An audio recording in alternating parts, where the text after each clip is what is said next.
fez todo sentido realmente do mundo pensar a questão da psicopatologia crítica justamente nessa semana, porque dia 19 agora de setembro foi o centenário do Paulo Freire. E a ideia de uma psicopatologia crítica, ela surge justamente na interseção das ideias críticas da pedagogia crítica e da psicologia crítica. Então, quando eu me dei conta disso, eu digo, eita, foi realmente uma feliz ideia falar de psicopatologia crítica no nosso congresso de fenomenologia crítica. Vou contar um pouquinho da história do livro, tá? Revisitar primeiro o livro, né, de 2001.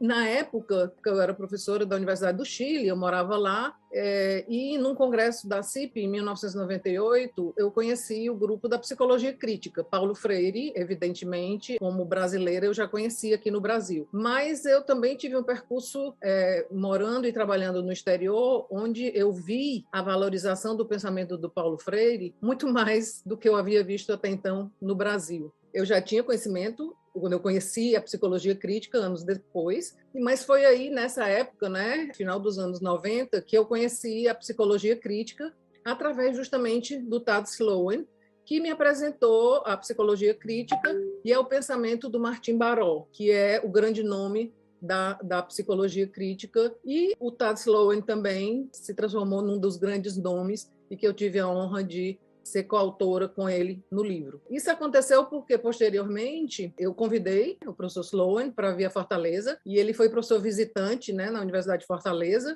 deu aula aqui, e durante esse período foi que surgiu a ideia do livro. O livro, a primeira parte é de autoria do Tad, e a segunda parte é de minha autoria. Da seguinte forma, quando eu ficava escutando as ideias dos autores da psicologia crítica, eu ficava usando essas ideias, essa mesma lente da psicologia crítica, para pensar as questões da psicopatologia e usando também uma lente fenomenológica. Inclusive, eu lembro bem de anos atrás, a gente ir para um congresso, era bem de psicologia crítica, as únicas pessoas da área clínica que estavam lá era eu, a professora Karine, e uma bolsista nossa, a Renata, porque a gente vive, infelizmente ainda, num mundo psi-acadêmico, onde quem faz psicologia crítica, psicologia política, são os profissionais de psicologia social, e os psicólogos clínicos não. E eu dizia, por que não? Eu penso que a psicologia clínica tem uma dimensão cultural, uma dimensão política e uma dimensão ideológica. A ideia da psicopatologia crítica foi muito um braço, né, do meu percurso como fenomenóloga, mas, na verdade, eu também utilizei